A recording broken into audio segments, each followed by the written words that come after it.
We are back with the Hearthstone Grandmasters Americas finals for week 2, as after lots of rounds of Swiss and a couple of top 8 brackets, we are down to just 2 players, lnguahackr and Galen. 2 players who are newer to the Grandmaster scene, players who have been grandfathered in prior to Season 1, have not made it this far. Galen joined us at Season 2 of 2020 after Dog had stepped down. And then lnguahackr is new this season. So, story of the newcomers, TJ, challengers to the throne.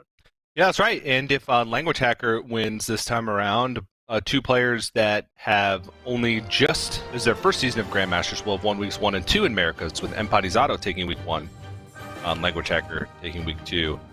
Also, these are 2 players that actually cast Grandmasters for multiple weeks last year.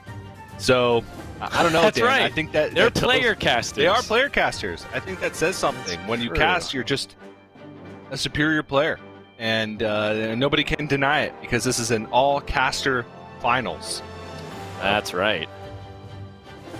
Really good observation, TJ, and perhaps goes to show you that players who are casters are excellent indeed, especially those who choose to fill in for me and TJ whenever we are traveling for weddings for other co-casters. Yeah, well, I mean, lnguahackr was just the staple caster for Asia Pacific for multiple weeks.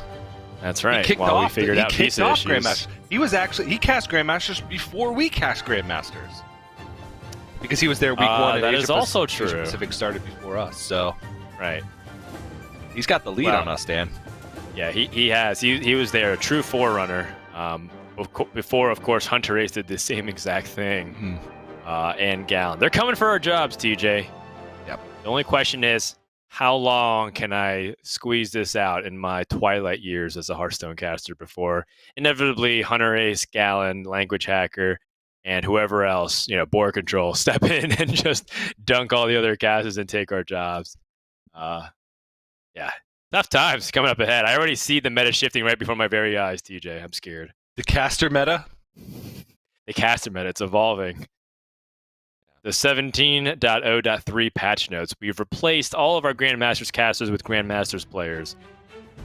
And, quite candidly, I think that a lot of fans would enjoy that. I think that I've communicated on multiple occasions to lnguahackr and Galen and other people even, that if they were interested in exploring a commentary career after they feel like they've gotten enough out of their playing career, that I would hook them up. That I feel like they'd be great assets to the Hearthstone broadcast team. Of course, that would also mean that we would have to fight a lot more over the casting spot, so we'll see how that goes. In the meantime, speaking of, the casting aspect of this, how do we feel now that we've casted a few games in Series of Resurrect Priest? How do you feel like that fares against Galen's lineup? Well, I think it does great against his combo Demon Hunter. As we saw in the series against Eddie, he just really didn't do anything and then just died. There was one taunt in the way, and he couldn't handle it and got out-paced by Priest. All right. So he's gonna switch it up. He's gonna go with Rogue first. It's like the Millhouse Manstorm. Just wait till I have 10 mana. And he says, well, I play a taunt minion. He's like, okay, you win this time. And he had all the combo pieces too. He just looked at his hand and was like, all right, you got me. How will you handle a 3/4? It's like, I can't. You win this time. It's like, look at this card that I can play that makes me bypass your taunt minions. That's so funny. Well, here we go. Game number 1 of the finals of week 2. Galen versus lnguahackr. USA versus Canada. And, of course, Gamers Origin, an established player from the French-speaking community, up against a free agent, lnguahackr, and Bloodyface, 2 players formerly on Lazarus Gaming alongside Eddie.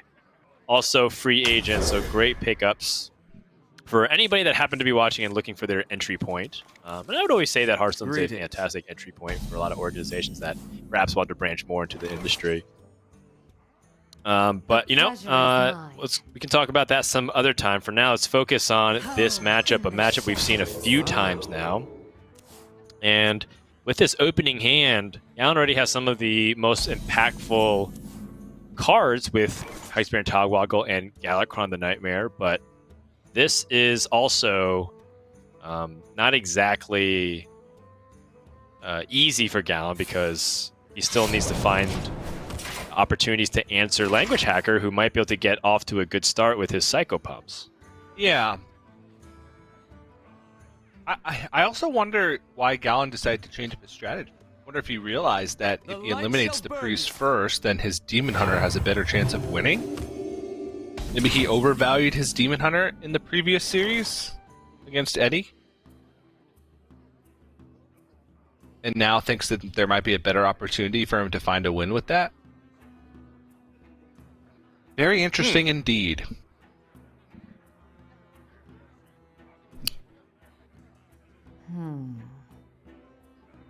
Maybe he was overconfident.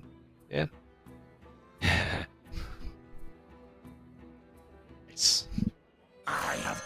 Yeah, the overconfident orc here seems entirely reasonable, and Gallon not even revealing the stealth part of the main. Doesn't want Language Hacker to be able to target it with anything. However, Gallon knew that there's a likelihood that there was some kind of AoE in the works there.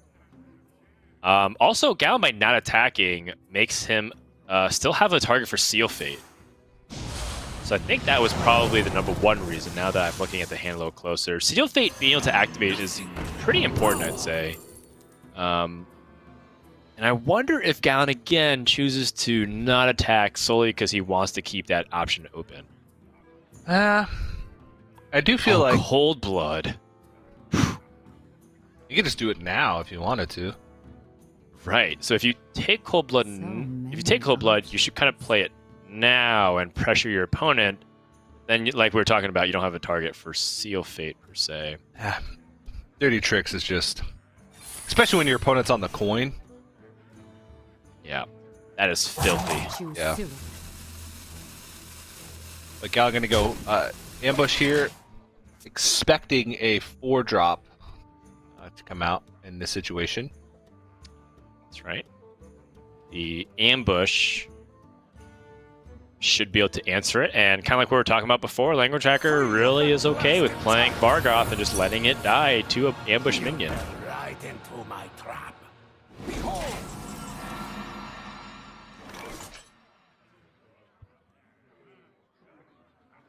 Frozen Shadow Weaver.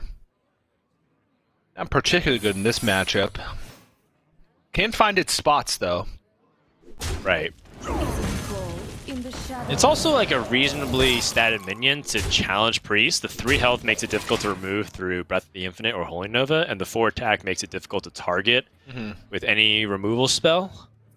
Of course, it does get answered by Penance, but that does take up a significant portion of Language Hacker's mana, which I think he'd prefer to hold on to. Yeah. He also... Could also give him a Dirty Tricks. Consider. Right. Oh, that's another thing to consider. What's that secret that was generated off of the Ethereal Lackey? Is it another ambush? Is it Dirty Secrets, which is likely to be a case? But he does know that that was generated from the Ethereal Lackey. Oh. And Breath of the Infinite, Shadow Word Pain, Power Word Shield. I think Breath of the Infinite is just the best. Takes off the most stats on the board. It also does incidentally set up for when you find Holy Nova. Yeah. He doesn't take it out now. He doesn't use Breath now. Yeah. Gallon gets a Hearthstone and Togwaggle. Exactly. And we saw how that kind of play pays off big dividends before. Yeah. And now there is no Seal Fate target, unless he wants to Seal Fate his own Shadow Jeweler Hanar. Or himself. You can actually Seal Fate your own rogue hero. Yes, that is also true. I never lie. And I mean, again, in his matchup, I think that actually might be something to consider later on in the game if you need to find a target and you're desperate. Yeah. Activate the Galakrond. Okay, so Language Hacker finds the Cartoon Defender. Now that Cartoon Defender can be the second and third minion for Master Resurrect. Probably, Language Hacker is very happy to see Hanar being played after Galahad played both the secret that he had and the secret that was randomly generated. Mm-hmm. The end begins. Free of that blasted tower. Wants to Vargot, though, which means that he's Right. likely going to penance here. And then just hope that the penance hits an enemy minion. Anything on the... I mean, that's kind of the risk you incur, though. I'm not really sure what else he was expecting. Yeah. There's a 40% chance that it would go disastrously. Yeah.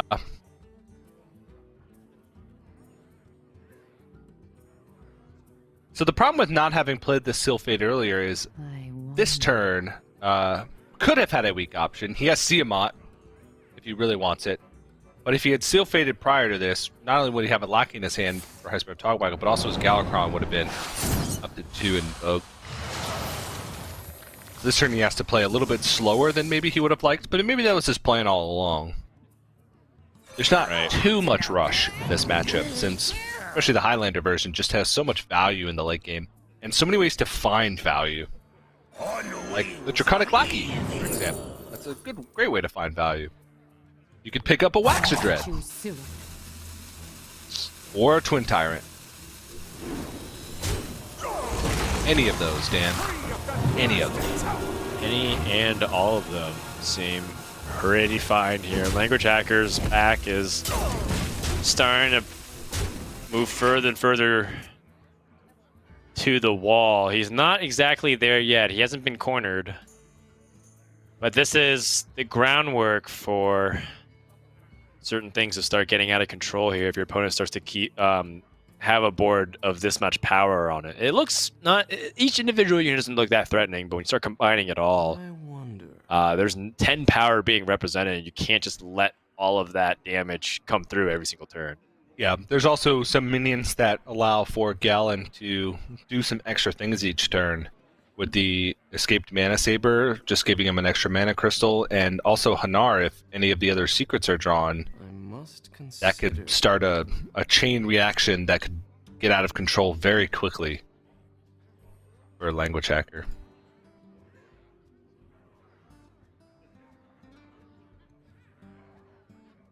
Quickly.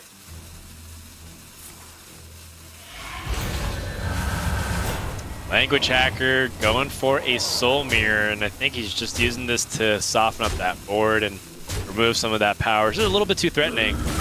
And then something that we were kind of talking about in the previous time we saw Language Hacker play, actually exactly this matchup of Galakron Rogue versus the Resurrect Priest, was that he was thinking about how he could use Murzon effectively.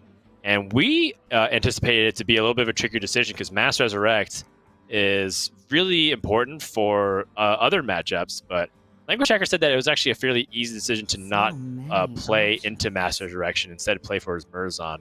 And his reasoning was that Murzon can't really get value, but Mass Resurrect, even though there are like lackeys and other things that die, you still at least have a chance of getting success, versus Murzon doesn't really have anything else that you want to use. That's a good point. So it was really interesting to think about. So I was like, oh, I guess when you frame it that way, it's not super hard to consider those possibilities. Whoa. Okay, so King Crush is burst, and I think that's one thing that this deck has lacked since the Hall of Faming of Leroy Jenkins. Not quite the Another same as option- Leroy, because you can't Shadow Step it. Well, I mean, you could. Right. King Crush Shadow Step, King Crush the following turn. Another option is to play Zeraku, the Warped. Whoa! And attack and weaken yourself, because you are a rogue and you get to attack into things and get damage. Lady Liadrin was one of those things that I didn't expect to get picked. What do you target on your own minions? Praise Galakron? Praise Galakron. Oh, Praise Galakron. Shadow Step. That's it.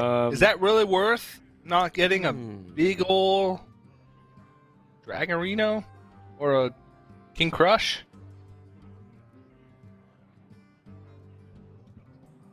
The end begins. Am I missing something else? Free of that blasted tower. You know, I'm not sure. No, I'm not. That's it. He wants to get the fully invoked Galakrond, right? Yes. He is still 2 invokes away, though. Oh. Right. And, Oh, okay. cool. There we go. Cool. Sweet.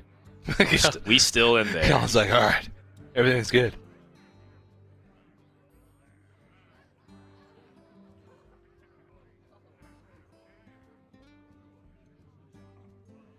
So Gallon can still clear all this stuff off quite easily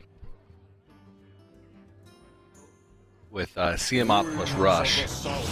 Come to my aid. This board just gets picked apart, and this is where Priest struggles.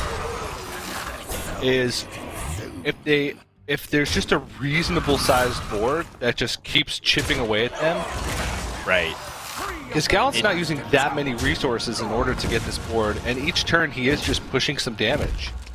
Right. He's not even going to have to capitalize on the strongest cards that he's had since the beginning of the game, which is Heistbear and Togwaggle and Galakrond itself. Yeah. Well, there's a Plague of Death, but then Gallon gets to reload. Dark in the sky. Granted, it may not be the largest reload, and that's where lnguahackr, I think, is hoping for some room here, because he has Mass Resurrection. And that is not the biggest reload. He could Zephyrus, Dirty Tricks, Edwin? Or other way around, obviously. From nothing to power. I don't think you have mana to do that, unfortunately. Well, if he had not hero powered, he could have gone Dirty Trick Zephyrus for an 8/8. Right. Was Get it out of here! Oh no. We kind of talked about how there is that risk, but I mean, lnguahackr, like he showed you right now in his webcam, Yeah. he kind of knew the risk and said, hey, it is what it is. Sometimes you have Archmage Vargoth die 5 times in one game and you don't summon him once. Yeah. Yeah, that is 9 mana worth of power. Yeah, okay. Gallon picks Zerk's Crown, which summons 2 copies of a legendary that you choose. You could play the Beasts and just challenge for stats. You could also just pick the Black Knight and just play reasonably sized minions and use Zephyrus as a way to win back some tempo. And I like that. this way. There's probably a Tog scheme here on Togwaggle. Yes. Oh, okay.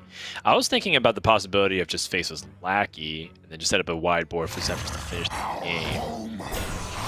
Tombs. At this point, Gallon can effectively do whatever he wants. Okay, so it goes to 19. There's 9 power shown. If you Dirty Tricks, oh wow, this has to be lethal, right? Blackjack Stunner gets through the taunt, and that costs 1 mana. Then you can. It's lethal just with like Fireball. Because you Right. Dirty Tricks, Blackjack Center, Eviscerate, Eviscerate Face, hit, Zephyrus. Don't Right. let the door hit you. You don't even need the Shadow Step. Yeah. And Zephyrus will offer just enough damage to kill this. They'll offer you an assortment of damage. You have been. And the Shadow Step as well, just for the extra icing on the cake. And Gallon is going to get the win. Pre-struggles continues, but, you know, if you're not a fan of watching Priest die, I have good news for you. Priest will no longer be played for this tournament because, well, it's got eliminated. This is last year's standing. Yeah, so this is the same position that happened last game, except this matchup happened first instead of second. So now Gallon is going into another Rogue game, likely the Rogue versus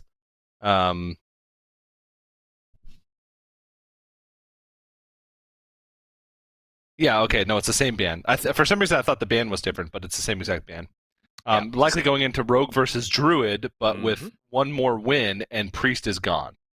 So maybe his own Demon Hunter has more of a chance of finding a win, like in the mirror matchup later. So it's just like a straight up better position than he was in the last series against Eddie, and he won that game, that matchup. So, Demon Hunter for Language Hacker actually is going to be the choice to go up against the Rogue. Interesting, and I do agree with that. I think that the Demon Hunter is really good at pressuring with the Rogue. Even if Rogue has that start, but I do feel like Galakrond Rogue is one of those classes that still can deal with Demon Hunter semi-effectively, at least better than the other classes. So I feel like Demon Hunter is still favored versus the Rogue, especially if it's a Highlander Rogue, since it's less consistent than the Galakrond Rogue for early game tempo. Yep. Also because of a couple of interaction changes, like Zephyrus, for example, doesn't really give you the Sacrificial Pact to answer a big demon anymore. Dan, is it favored with that opening hand, though? Rogue? Forget about it. Coin, Shadow, Jeweler, Hanar? Well... Would you? If you see a Battle Fiend on the other side, all of a sudden that becomes a little less enticing. Because he's on the coin. So he's going to see a Battle Fiend. Twin Slice? Yeah, but then they're committing Twin Slice. Yeah, but you're committing coin. It's a 1-for-1. I feel like Twin Slice is I think Twin Slice is super valuable for Demon Hunters. Yeah, but so is Shadow Jeweler Hanar. I guess you'd be forcing your opponent. So you would force Twin Slice and a hero power, and then it would trade into it. Then you could dagger it down and just kill it. And then it's reset. You've dealt 2 damage to your opponent. They've wasted 2 cards for your coin. No. Yeah, then they get tempo though. I don't know. I if you see a 1-drop, I don't like it. I never lie. That's fair. I'm just playing the devil's advocate in this position. I think that this line is totally valid as well, and especially keeping access to the coin can be extremely powerful with Rogue. Yeah, because now Language Hacker just loses the game. Yeah, with a curve like this, what on earth? I think you just bamboozle. Then you can even coin Zephyr's Backstab, or just Vendetta. Oh yeah, because he'd have another secret. Yeah. Well.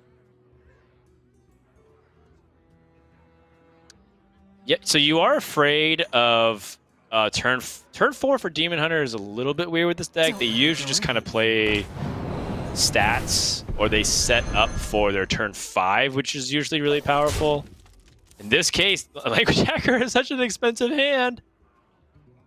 He picks up this Umbra Wing. Thankfully, it's something playable, but yeah, this is looking real dicey.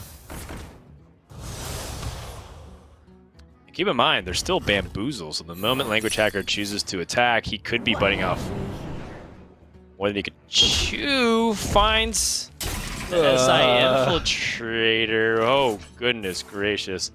Dan, this is an Edwin. This is a huge Edwin. This game, like you said, is over. There's no way you can come back from this as the type of Demon Hunter. You're just so far behind. What just happened? Rogue just happened. The Brotherhood shall Yeah. And Language Hacker with a clap concede. I yield for now. That is also that even a good set up combo. lethal. Oh, jeez, that's insane. Highlander Rogue. Highlander decks showing their power. Gallon with a decisive victory with the Rogue over the Demon Hunter. And we kind of talked about how Rogue seems one of the better classes to fight against Demon Hunter because of their early game tools, and I think you got to see exactly why that is. And now Language Hacker down to his final deck, which is Druid, and Druid's great. Don't get me wrong. However, there does seem like Gallon with 3 chances to take it out should have a pretty significant opportunity here, and most likely should take this series home. However, Language Hacker has done reverse sweep specifically with Druid. So I'm not going to count him out until the final cards have been played. Yeah, but Gallon does have one of the best matchups against Druid in his lineup, which is the Warrior. And he's got, I think, one of the best versions of the Warrior deck to fight against Druid. So, not only does he have to win 3 in a row, he has to win 3 in a row, and one of those is a very unfavorable matchup.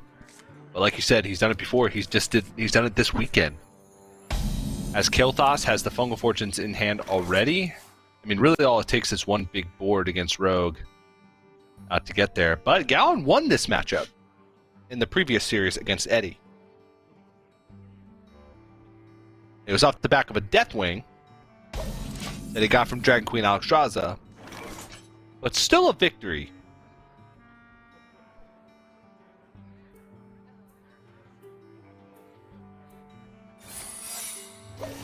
Yeah, I think that this hand from Gallon, I'm trying to think if it's like actually a very good curve, or is it just kind of too weak? I mean, it's an honest curve. Right. It looks quite candidly like an arena curve. If you're drafting an arena deck where you get 30 random cards to add and build something, this looks like something you would play. I mean, as if a I get 3, 4, 5. Waggle and Edwin in arena, whew. Well, if you play They're Edwin both on conditional, curve, I guess. Yeah, they're both conditional, I guess. So. right. If you play Edwin on curve in arena, you're gonna get hurt. Yeah. But he's just... the problem is the curve is interrupted by the faceless, because do you really want to faceless these minions? One of these minions?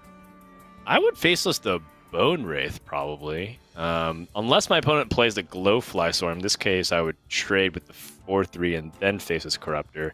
But no Glowfly Storm for Language Hacker right now. So instead, he can just draw cards or play things on the board or remove things. It seems to me that with no Bog Beam in hand, Language Hacker can probably just fight onto the board with minions.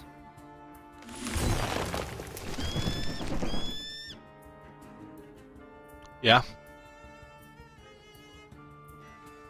With the way his hand is right now, he's still got at least 2 turns before Kael'thas can really do anything. Oh my. Yeah, just healing himself to make sure to free up hand space. Yeah. Now, if you're Gallon... It's probably just Battle Mage Edwin, right? Because then you can face this Corruptor the Battle Mage next turn. Yeah. That's theoretically, though. Yeah. Like, Battle Mage might have to trade into something, and then you just want more power on board, but I think that's just... Yeah. I thought about it, and I think Gallon also clearly agrees. And it's the most stats that you can play right now while pushing damage. Yeah. Language Hacker does not find another free spell. I think that was the key. You need Innervate or Moonfire to really make this Kael'thas turn possible. And now has to sort of pick up the pieces that Gallon has laid on the floor here. Once more, upping his hand a little bit while it gets some semblance of board presence. Not ideal by any means, and that's kind of the hard part about playing the Druid. Druid kind of falls into crazy board hands all the time, but every now and then you kind of get nothing. And you have to be able to make do with the best you can. Yeah. So, Gallon has 2 different lines that he can explore here. He can obviously go for a Faceless Corruptor, which would be great with the small minions. Another that he could take is this plays that he looks like he's leaning toward, which is Seal Phase, so you can get High Spear and Togwaggle on the Lackey next turn guaranteed. He's far ahead enough on board where he also could reasonably just push damage. He could take a pretty easy value trade and then just go all face and push 10? 9 damage, perhaps? He ends up using a 4 attack minion to trade here. He's also trying to think of what this means, like Language Hacker using Rising Winds. Obviously, it means that Overflow wants to be played. Right. But is it with Kael'thas? Like, did he need to go faster this turn to expect to Kael'thas? Will he have time to just play Highspur and Togwaggle next turn by itself? Just with the Lackey? Because he can't get the treasure, and if he knew that there was going to be a Kael'thas, then obviously there's going to be a massive swing on the board. If Language Hacker picks up some 0-mana spells here, some additional draw. Okay. Oh. Oh, Language Hacker does pick up one free spell, which is key, so now he can draw more cards with Fungal Fortunes. It looked like he may have ran into a dead Kael'thas turn, but keeping it up. Moonfire and just Sarah Unleashed, which gets discarded. Oof, so it looks like this is where the Kael'thas turn ends. Now, Language Hacker, is there any merit to using any more cards here? And I don't think there is. And now Gallon. Can he kill the Kael'thas? Yes. Yeah, he can. He can use Faceless Corruptor and Eviscerate. I think he has to find a way to respond to Kael'thas. Leaving it up with full mana sounds like a quick path to defeat. He can do it just with Faceless if he wants to take the 4.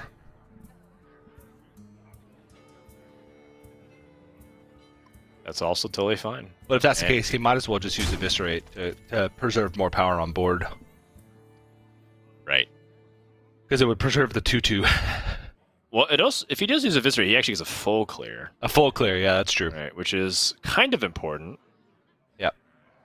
How about a new It's a full clear, but it's essentially a reset. So this gives Language Hacker full initiative.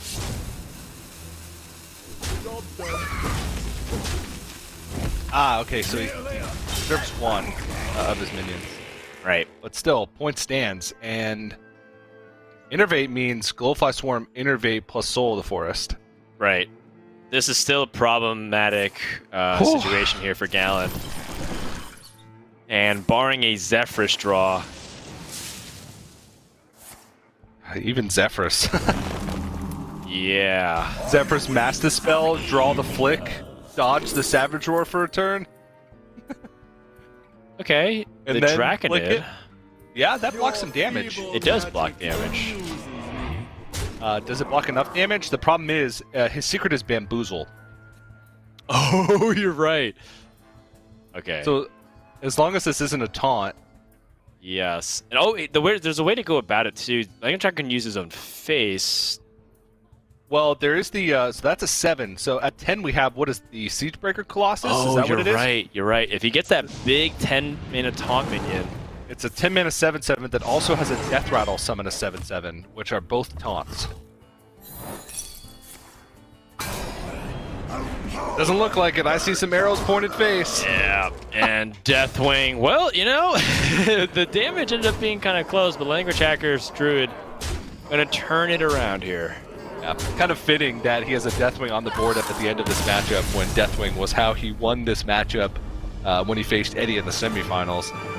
But probably a little nerve-wracking for Language Hacker, because he essentially loses the game if the 7/7 taunt comes out, because there's too much damage on the other side, I feel, because he would have taken 7. Maybe not. He would have had a chance, but still rough. Still, when your tournament life is on the line, when this is the finals for the Swiss this week, it's very nerve-wracking. Yes. So with that, Language Hacker now has the Druid to face off against either the Rogue or the Warrior. I don't know if I've been feeling good about Demon Hunter for Gallon, but Warrior's been holding strong and steady for Gallon. And if you look even at how the win rates are panning out, it seems like Warrior is well equipped to fight to fight Druid in particular. 71% win rate during the Swiss portion. Compared to the Demon Hunter versus Druid, which has been favorable, but nowhere near that amount of stats. Yeah, and I said earlier that I like Gallon's version even more in this matchup, because he doesn't have bombs. He just has a very consistent early game curve. He plays double Corsair Cache, but he only plays Livewire Lance and Anchor. One Livewire Lance and Anchor. And he has Frothing Berserker. So Frothing Berserker, because of, whether you force removal or if the Druid lacks removal, you can push a lot of damage around the game. Same with Warmaw Challenger. You can play Warmaw Challenger on the board. It doesn't die to anything that the Druid's going to be able to play. And in a rage, Rampage, Bloodsworn Mercenary, and just start hitting away. So, okay, we got ourselves a curve here. Jeez. All right. Well, Kael'thas changes things. It does change things, but does it come down in time? We need that ramp. We need that overgrowth to come in.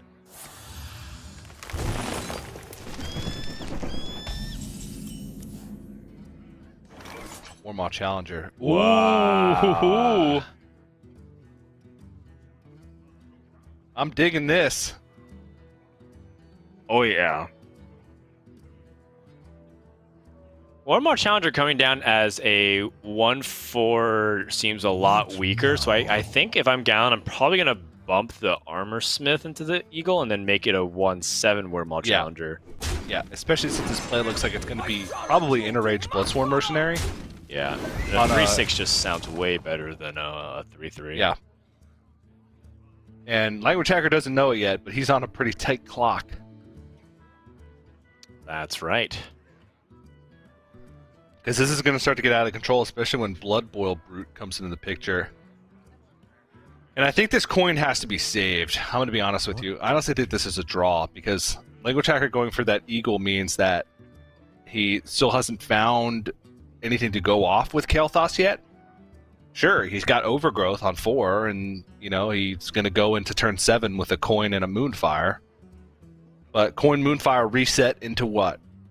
Soul of the Forest? Just on a Kael'thas? Doesn't sound great. Needs to find that overflow. Great. Needs to find the Fungal Fortunes. Needs to find some gas.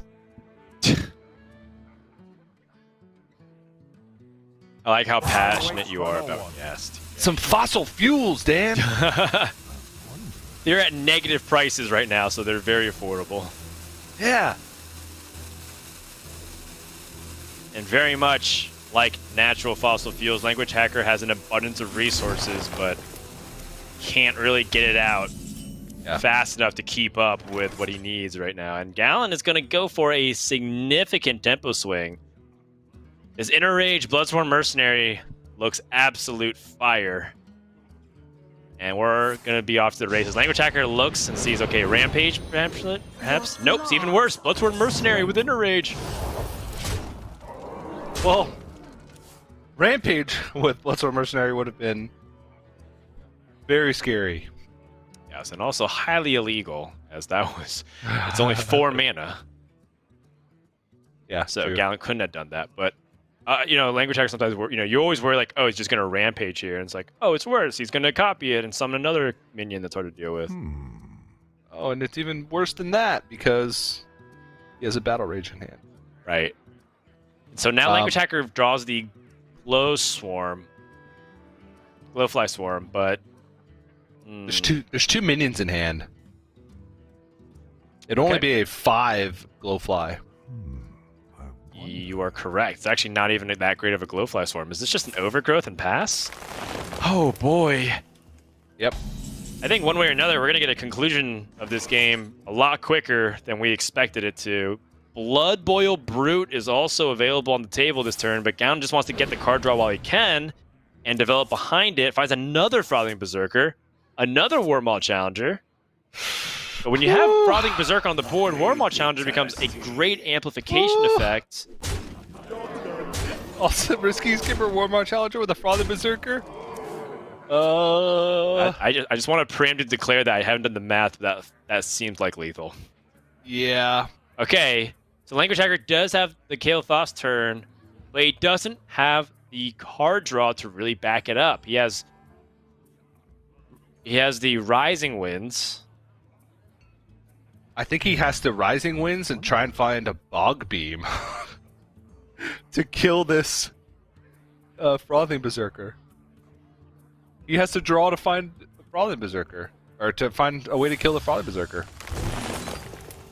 That's the only way he gets out of this. Another Innervate. And that's a weak draw. Because if you go for a coin Innervate and Kael'thas, you reset.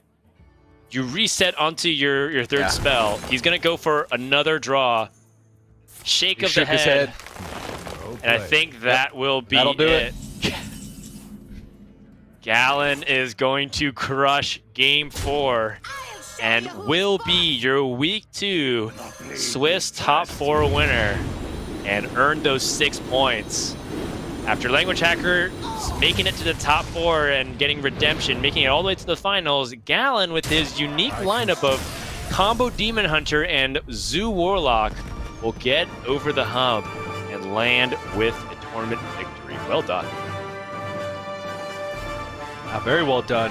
He showed some solid play over the last couple days and also had a very unique lineup, which is something that a lot of players that win the week can't often say. He had two decks that nobody else in the entire tournament brought, and one deck that very few people brought with Highlander Rogue. The Zoo and the Combo Demon Hunter nobody else brought in the Highlander Rogue. Players seem to favor the straight up non-Highlander Rogue going into this week. But one thing this also does is make the point race at the top quite close, because Language Hacker, Eddie, Galen, and Bloodyface are all, well positioned to be in Division A. But having those bragging rights of being the number one Swiss-born earner has got to feel good. As long as you're in Division A, you're happy regardless. Yeah, that's right. So that's going to do it for our tournament. Galen is your Week 2 champion and puts himself in a almost guaranteed spot for Division A, the upper division, for weeks 4 through 7. And of course, we're going to have the conclusion of the Swiss rounds next week when we play a 10-deck format here for the tournament. It's going to be really interesting to see how that ends up shaping up, TJ. Yeah, I have no idea what to expect. Literally no idea. You bring 10 classes, you ban 6. So right now there's like 7, mostly competitive classes. We haven't seen much Paladin or much Shaman. So I wonder which of the 2 decks that remain are left up. Which of the 2 of the 7 are left up, because you need to have 4 going into it. So I'm just excited. The players have very little time to prepare. I think the players themselves don't really know what to expect. It's because everything's kind of up in the air. So if you want to see some underrepresented decks and watch some crazy Hearthstone, make sure you tune in next week. That's right. And, one last final note that we've brought up at the beginning of the series, but also want to end on it, is that the first 2 weeks have been told by the tale of the newcomers. Empanazato getting the win last week, and now Language Hacker and Galen. All of these players have been new additions that had to grind through the system through Masters Tours in order to get here.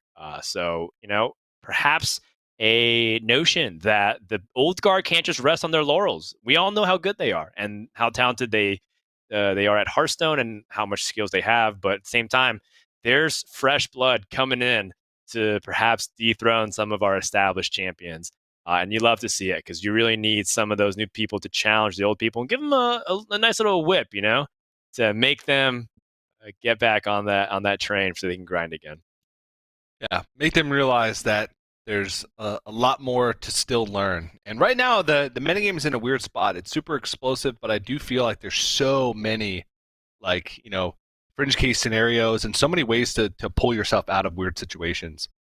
So I know that there's been a lot of players that have been outspoken about the puzzle box randomly generated metagame, but I think there is a ton of room for growth and a ton of spots where players can improve. So I'm looking forward to seeing some underrepresented stuff next week, but then also looking forward to, once we dive into the round robin, players can specifically prepare for a couple opponents each week, and we get back to the normal Grandmasters, right? That's right. We'll resume, but with stakes already elevated, because with fewer round robin matches to play, Where you end up in the divisions is going to matter a lot, and the tiebreakers, which I'm sure we'll explain every single broadcast multiple times because it's going to be a point of clarification, will come into play. But that's going to do it, TJ. Any final thoughts before we send off week 2? We are the last broadcast of the week.